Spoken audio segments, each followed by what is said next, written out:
Are we going? Yeah. Oh, cool. Yeah. That's So yeah. No, it's a bit. I always find that the best people have the best people to work with. Yeah. I mean, that's, I was lucky enough to meet people who were better than me in every way, who were better people than me, and who made me want to get better real fast. You know, real fast. I mean, I'm the youngest person in my crew, almost the youngest person in my crew, and I have to grow into what I've got. You know.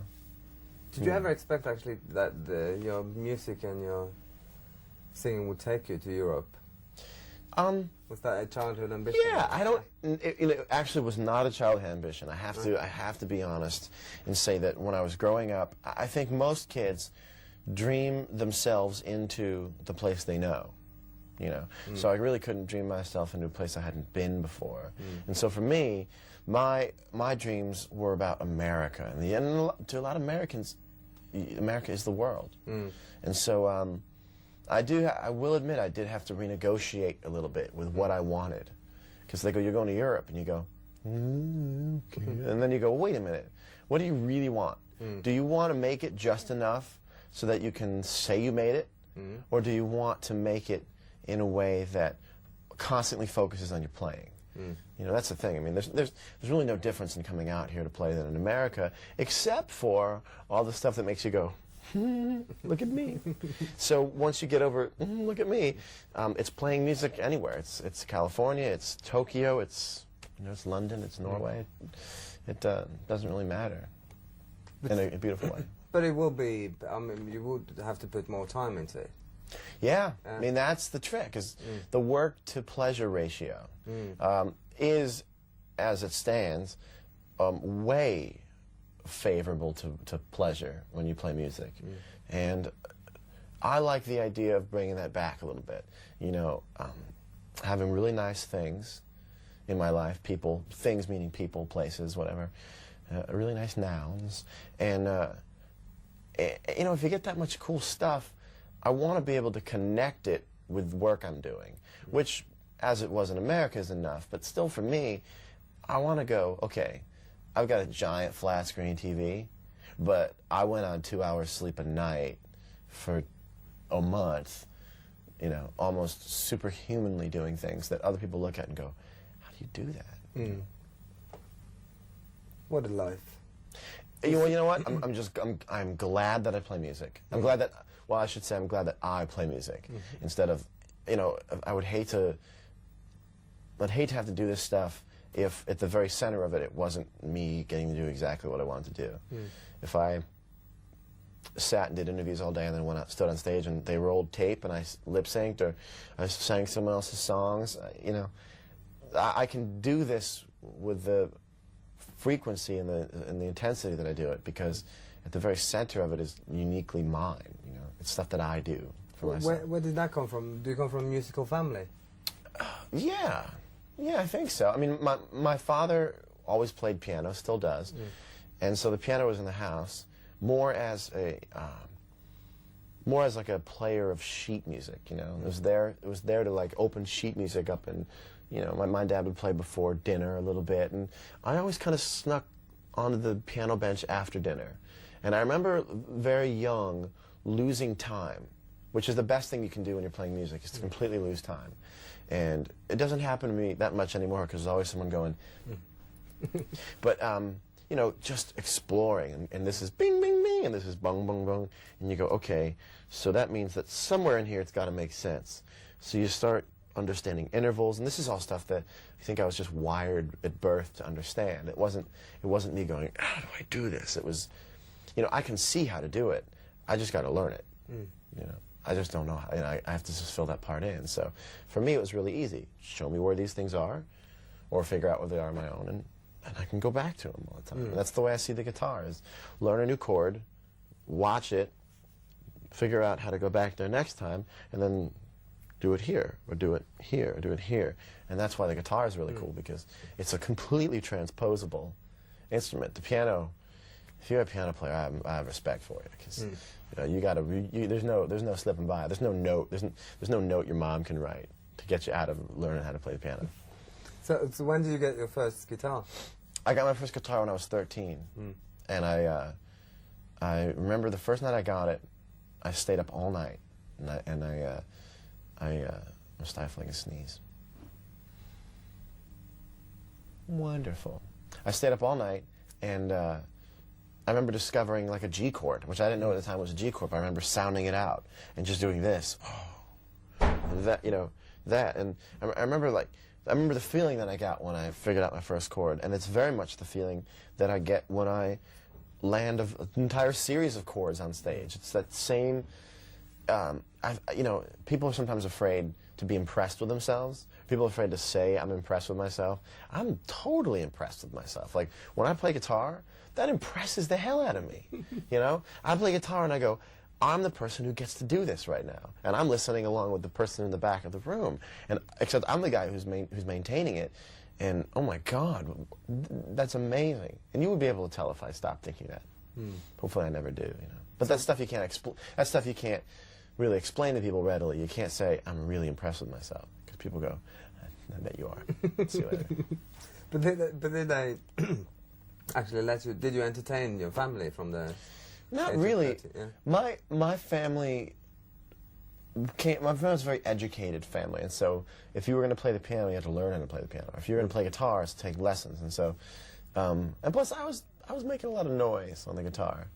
There was method to my madness, but I was making a lot of noise. I was doing a lot of practicing that if you didn't hear what I was hearing in my head, it just sounded like noodling. Me, I had the whole band in my head, and, you know, I was playing along with the whole, you know, 18-piece band, you know, this stuff. So you had to go to the attic or the basement? I went to the basement.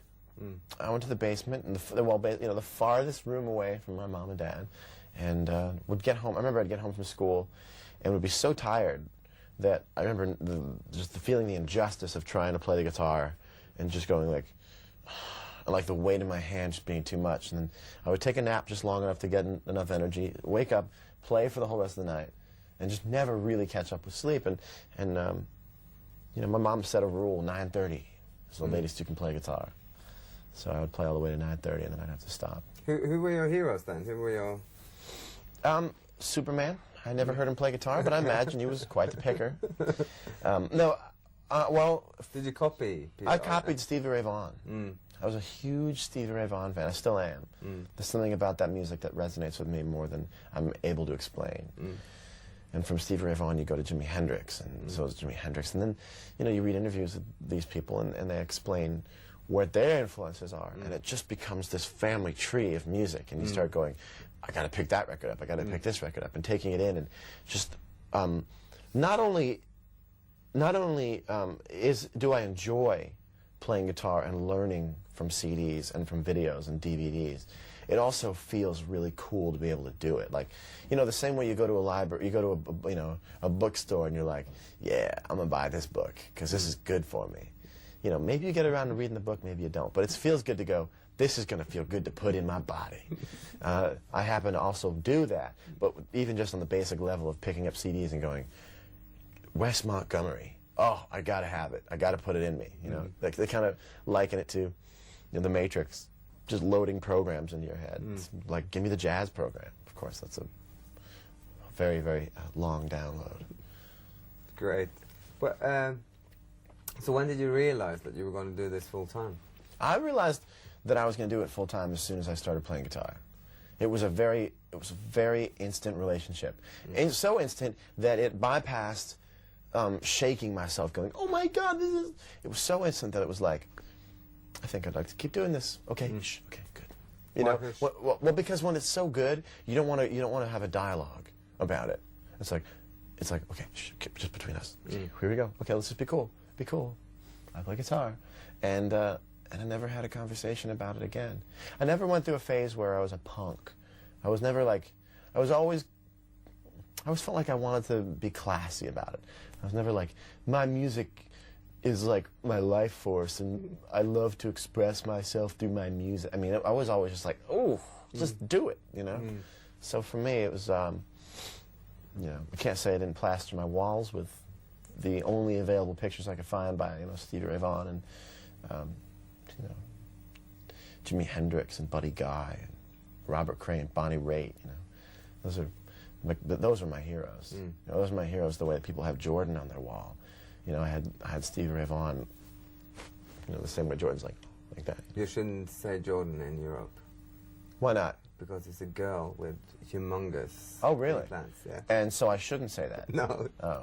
Because hi, Jordan. Yeah. I have humongous implants too, but you can't see them because I'm sitting on them. Cool. Like it's one of those things. Yeah. Just do a couple of those clips. British. She's one of these really? page 3 girls. Yeah, very tabloid. Gotcha. Yeah. I wonder how she feels about that. Maybe we could talk it over in bed. Like just start a series of clips, like take them out of focus and put them in. Hi, Jordan. I'm John Mayer. I play music. I have big musical implants. What about your well-educated parents? What did they say when you... Oh, well, you know, they did everything they could to steer the ship right. This is good. You know, and there was certainly discord growing up, trying to explain to your parents that you want to play music, but now that I look at it, from the moment that you feel this kicking inside your tummy, there's this baby, and you go, I'm going to care for this baby. And you make sure there's not a moment goes by, you know, that your baby turns 16 and goes, I'm going to play guitar for the rest of my life. You know, it must kill you. It must shatter you. And so, why? What's that? Why? Oh, because think of all the imagery that comes into your head when someone says, I want to play guitar. You instantly picture failure. The statistics, I understand the statistics. You know, it works against you. But the whole time I was like, my hands are on the wheel. I got it. And it wasn't until I got a job with Sony, which is a record deal, that my parents see it as like that job with that company. You know, that was when they went, okay, there must be something we don't understand. And so they've kind of given into it. Now they're like, cool, that's so cool. Streisand is on that label. Yeah. But they're great. They're great. Yeah. They're great. Would you encourage your kids, if you have some, to... I would encourage them in anything they did, as long as I sensed, or I could teach them, if they didn't have it, a sense of like government, like self-awareness, a sense of self-control over creative self-control, kind of owning your talent and applying it in a smart way. I think that I'll be in tune to that because I felt like I was that way. So if I see my kid has that kind of real, respectful kind of motivation to do what they want to do, I think no matter what it was, I would probably recognize it enough to think that, you know, that gene must have been passed down and they have it too. You're a good talker and you have a nice sense of humor. Where does that come from? That's your education. Violence in the media? Yeah. Yeah. Cop shows, magic acts. No, I don't, I mean, I learned everything I know at the dinner table. I fell asleep in class and paid extra attention at the dinner table, where my parents would swap out the wrong word that I was using ever so righteously with the right word, but let me still kind of have that feeling of venting, you know. You don't mean that, you mean this. Go back, you know. And that's cool parenting. I mean, that to me is cool parenting. It's not like, you know, being by 8. It's like, gotcha, John. Just take that. Good. But they're very good skills to have, actually, haven't you? No, it's amazing. It's amazing. You can tell people to fuck off without actually saying fuck off. You can tell people I want to sleep with you without actually coming out. It's very manipulative. But it's also, you know, but it's a good, I mean, people will notice you when you're on talk shows. Oh, I hope so. Yeah. I hope so. I mean, I know I don't like watching talk shows where people will be like, no, it's good. It's a good thing. You know, sometimes you watch people talk on TV and you can see them get to the middle of a sentence and just go blank on how to finish it. And you can finish it for them. You go, you can pick this to finish with, you can end with this word, and they go, that sort of thing. And you go, you just ducked out. You just ducked out. But to us, it seems like a very much an American phenomenon that they fit into this media. I mean, we don't have that many talk shows, and I mean, gotcha. your talk shows are so formatted. You've seen them every night for so many years, and people just take the role. Oh, well, some people do, and the people who make something out of it instead of being made out of it, they're really fun to watch. There's a couple American people that are amazing to watch, like Chris Isaac, amazing interview. Harry Connick Jr., amazing interview. Who knows? Is this your media training? Do you actually watch these people and think, yeah? Oh yeah. Oh, absolutely. I mean, I think everything's training. Yeah. I think if you're really going to do it, every time you, I mean, if you're really going to do it and you're flipping through the TV channels and you're watching a band you either hate or don't know, watch that. That's information. Because the way I think that you get where you're going is to watch other people where they're going and watch them trip and watch them not trip. And you know, I am who I am as an artist, not because I sat with a blank canvas and went, I want to be this. It's because I had a giant block of all the many things, all the infinite things you could do, and kind of went, no, I don't want to do that, I don't want to do that, no, I don't want to do that, that's corny, that's stupid, that person failed when they did that, that's just not where it's at. And then eventually you kind of have this shape of who you want to be, and then you kind of shape that down, and you go, well, that looks like me. You know? Do you have complete creative control of what you do? Ken, do I have complete creative control? Ken says, yes, I do. Yes, I do. Yeah. I check with Ken. He tells me all my answers. No, but you have, yeah, but I mean... No, yeah. I do, sure. Big label, and do they try to... What kind of advice? Yeah, you know, well, here's the thing. Yes, I do have creative control, but I also listen to what other people have to say. And so it's very seldom that I play that I'm the artist card. And I don't think I've even done it yet. But there are times when, I mean, there's going to be a time when I can say, you know what, I gotta veto that, I gotta block it. No, I haven't yet, because I work with people who have really good ideas. When I was growing up, I used to get put into groups. You know, you do group work. Okay, split up. You four. And I'd be in a group, and I'd go, pretty much, everybody, I'm going to do it. You guys can sit back, but here's how we're going to do it. And I would never collaborate with anybody, and God knows you can't do that now. You know? So people are where they are because of their ideas they had. And I almost have to tell myself sometimes, hey, John, this is Columbia Records. They probably know what they're doing. Because for so long, I think when you're really motivated, when you really are in control, you assume that everything is not as good as the way you do it. And it's been an incredible lesson for me, very early on, to go, okay, you're good at playing guitar and singing. These people know how to sell records. If that ever encroaches on your ability to sing and play music the way you want to, then there's a discussion. But I don't have to have the bragging right of saying that I'd steer the whole ship. I never could steer the whole ship. I'd fall asleep at the wheel. Cool. What about picking singles? Do you do that yourself? I do, yeah. Yeah? Yeah, I don't. There hasn't been any real debate over singles so far. When I wrote No Such Thing, it was one of the first couple songs that I wrote that went on Room for Squares, and I remember thinking to myself, this is the first single. There's something very introductory about it. There's something very all-inclusive, musically and lyrically. I mean, it has a little bit of, it's just something about it was a nice introduction. And then I've always thought that Your Body is a Wonderland is more suited for the radio than No Such Thing. So I kind of like the idea of, you know, ramping it up instead of down, because it's all downhill after Your Body is a Wonderland. Hi, I'm John Mayer. It's October 2002, and I'm predicting that my career will be over after Your Body is a Wonderland. Prophetic? I hope so. Wait a minute. I mean, I hope not. Cool.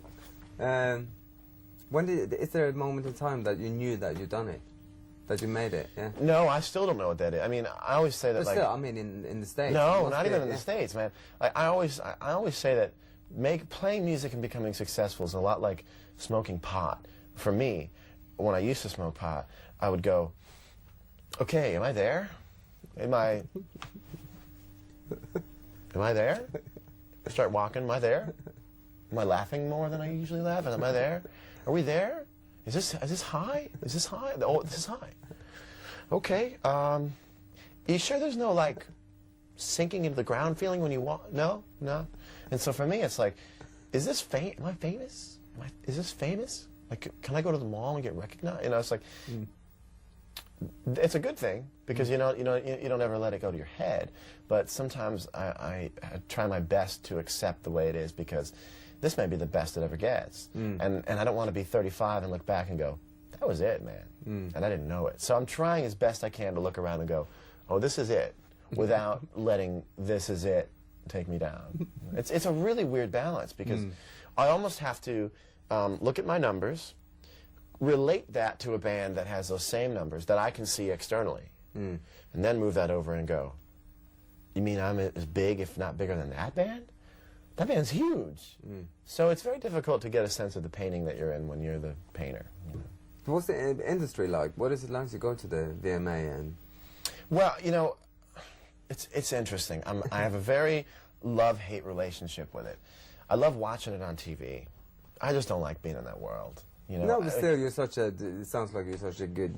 Have a good view. I mean, you must have so much fun. I mean, I don't think I have that much fun because I am most sustained by my identity as a guitar player, as like a singer, as a writer, and those places are pretty much people clash with their identities. It's almost like a brawl without being a brawl. You can't see it on the TV screen, but you just feel it there. That who's got the most security and who's got this, and I'm such a pop culture, you know, wannabe. I love this stuff that it makes me feel really tiny. It makes me go, I want to go home and just write music, you know. But I'm still learning how to enjoy the candy, you know, because I'm so afraid of the candy eating away at the real stuff, you know. But I'm learning how to have a good time with that stuff. But you know, when you get hell, I'll admit it. Yeah, I want to be the biggest thing in the room. You know, I think you have a whole room full of people who want to be the biggest thing in the room, and then it gets kind of unfun. You know, because you can just kind of that palpable sense of, you know, who's the biggest guy in the room, and people automatically categorize themselves. You can just feel people going, "I'm bigger than him, but not as big as him." And I'd rather not think about it than try and figure that out for myself, because I'd probably be disappointed at the result of it. This is are you good at accepting flattery when people tell you that you're good? Yeah, I think so. Yeah. I think so. I mean, I feel like I'll accept it when I agree with it. I feel like I have this commitment to honesty in terms of if it's good, I'll come up to you and go, "Wasn't that good?" And if it's not, my head will be down and I'll go, "No." So I like that because I feel that sometimes people put that on a little bit. Sometimes people put on, like, "Oh shucks, do you think?" It's like, I saw you on stage, you were loving it. And so when I do a great job on stage, people come down and go, "That was amazing." I was like, "Thank you, it was a really good show." Like, "Thank you, like that was a good show for me." And it's better than like, "Oh, come on," because I just want to kind of be honest with my, even-tempered with my reactions to things. And then there are times when I get off stage and I go, "Listen, don't say a word. Let's just go home." Or, "Don't say a word, but thank you very much." So I feel like if it's good, say it's good. No matter if you're the guy. If it's good, admit that it's good, whether you're the guy who writes it or not. I don't have enough energy in me to try and delegate what's cocky and what's not cocky. Hell, I mean, there are times when I was writing this record that I was like, "This is amazing," you know. It wasn't like I'm not smart enough to look at it every step of the way and go, "How is this now?" I do that, and there were nights when I went, "How could this not work? I'm going to go out and I'm going to go shopping tomorrow. I have no money, but I'm going to go shopping tomorrow because my record deal will pay for it." And then there are other nights when I put the guitar down and I go, "This is never going to work." So I think if you're fair to yourself in those situations, you should let yourself have both ways. You know? Where do you think you go next then? I don't know, but preferably somewhere with a nice woody smell, like I'm smelling right now. Yeah, it's from you know, they have like in-house firing. I like it. Yeah. I like it. Where do I go here? From here? No, yeah, but with your record, have you started writing? Yeah, you know, I've been singing and talking about Room for Squares for the last 2 years now, and certainly conceiving it for much longer. So I'm looking forward to. This is the twilight of this record for me. But as long as people want to hear it, and I'm not tired of it. I'm ready to go back and fall asleep for a little while, find relationships, not exactly, you know, male female, it's just relationships with places, you know. Go down to my grocery store and, you know, establish myself and root myself into the ground and find out, maybe check back in with myself and find out where I've ended up as a person, because I haven't had the time to ask myself who I've become. I defend as much as I can every day against sucking, but you know, I'd like to go home and look in the mirror and go, okay, how close to the target did I get as a person? But do you write? Have you been writing during this? Yeah. I write a lot of music. Lyrically, lyrically, you just have to wait. You have to wait for that very uncanny ability to write exactly what you want to hear. Instead of writing and going, nah. You know, there's those nights where you just go, oh yeah. And you just kind of have to sit around and wait for those things to come along. The music happens really easily. It's just that ability to speak. You know, Room for Squares sounds like I talk like that all the time. Those are very rare moments of being able to express myself. And when it happens, it's amazing. You know, sometimes you'll be talking to somebody and you go, as you're talking, you're like, yeah, oh my God, yeah. They're right with you, keep going. And most of the time, it's just, you know what I'm saying? You know what I'm saying? So I have to wait for those moments when I'm that articulate, because most of the time I'm not. Oh, it sounds like you don't have that much problem with Oh, thank you. I'm no Christina. Oh, that's for sure. But have you started recording anything? Or? Just demoing. On the road, or yeah. I don't like recording anything twice anymore. I remember I did too many demos of the songs on Room for Squares. By the time I got in the studio, I was like, oh, let's just throw it down. So I think, plus with technology the way it is, the first time you make a song, you should just put it down on a giant record, you know. So I think when you hear this next record, you're going to be hearing like the very first time that was ever laid down on tape. I like it because once you record it, you get bored of recording those songs. I mean, I recorded My Stupid Mouth probably 15 times in different incarnations, which helped in a way. It helped kind of pare the song down to its leanest form. But you know, I think I want people to be able to hear that joy, that kind of like exploration on my next record, because that's the most inspiring part is hearing something happen and go, give me another guitar track, plugging your guitar in and playing on top of it and going, give me another vocal track, okay, do another one, and then play it back, you know, and so that's my goal for the next record, is to have people put that CD in and listen to it and go, oh my God, you know, because that first time is always the best, you know. The second time you do it, you're just tracing. You know, I don't like tracing anymore. Have you had any yesterday moments, like you wake up in the morning with a finished song in your head? No, I wish I did, and I don't even know if I fully trust people who say that happens, but maybe it does. I don't have sometimes, every once in a while, I wake up with a melody, but I always dream it better than it actually is. But no, I have to fight for my songs. I wish they came to be that easy. So I'd keep a tape recorder by my bed and just go, song number 4. Yeah, but people do that. You know, they say they do. Yeah, I wouldn't trust everybody. Certainly Paul McCartney I would trust. But I don't think I'd trust everybody who said, I woke up one night and I had these lyrics in my head. Well, is that what the co-writers told you to say? Great, I think we've got it. Thank you.